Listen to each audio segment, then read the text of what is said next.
Hello everyone! So, as I promised, kahit walang nagtatanong, so gagawa tayo ng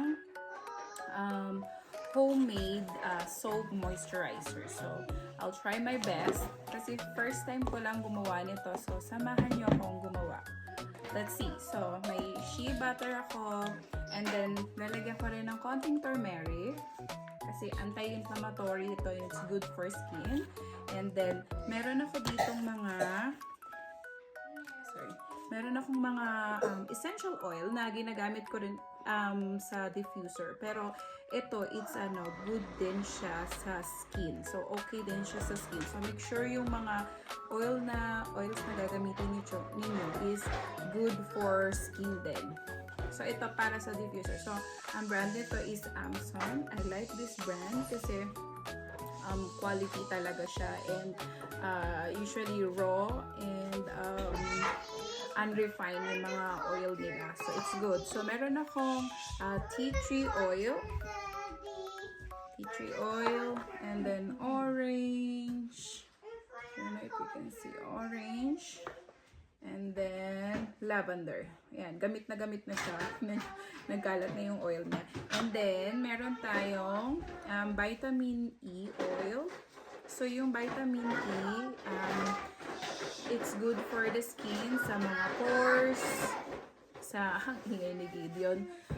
sa mga dry skin. And then, pag magdi-DIY kayo, it's good daw ito para mag-last long yung product ninyo. So, at least 3 to 6 months, mag-last long yung soap or yung moisturizer na gagamitin natin. And then, syempre, yung coconut oil, ito, maganda din to, sinearch ko, maganda yung brand na to. Kasi cold press siya and talagang organic. So, yan. So, let's start. And syempre, kailangan nyo ng weighing scale. And then, measure. So, yan. So, let's start.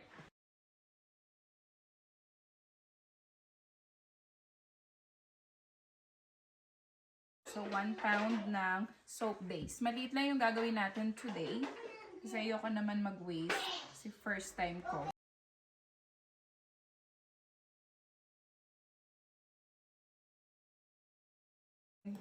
So, gamit tayo ng pot.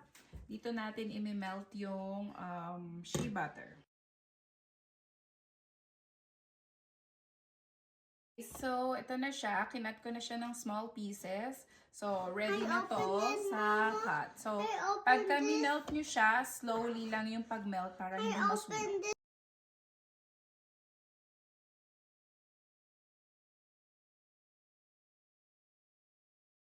So, mainit na yung ating shea butter. So, melted na siya.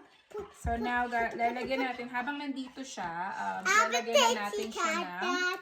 Didi, ready na yung aking molder. 1 tablespoon ng shea butter. So, iba pa yung shea butter sa soap base na shea butter.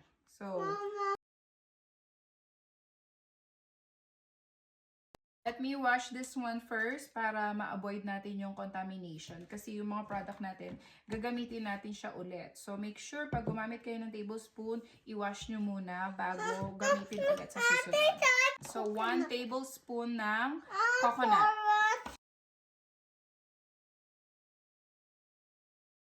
1 teaspoon of vitamin E. So, yung vitamin E para mag-last long yung sabon ninyo, even sa moisturizer.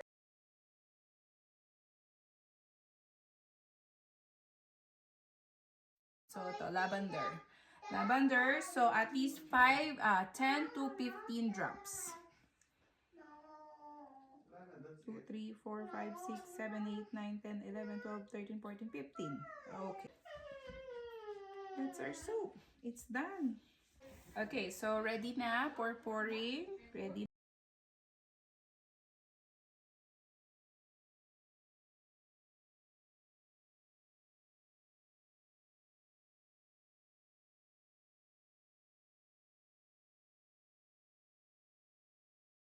Hindi naman kailangan perfect yung gawa natin kasi homemade naman siya. So, para sa personal use lang naman ito kaya hindi natin kailangan i-perfect.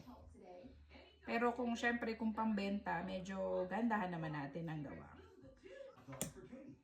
Okay, all done. So, ito na ang aming soap, homemade soap. So, update ko kayo kung ano itsura niya. So, at least 2 to 4 hours, I believe, para tumigas siya. So, yun lang. Thank you for watching.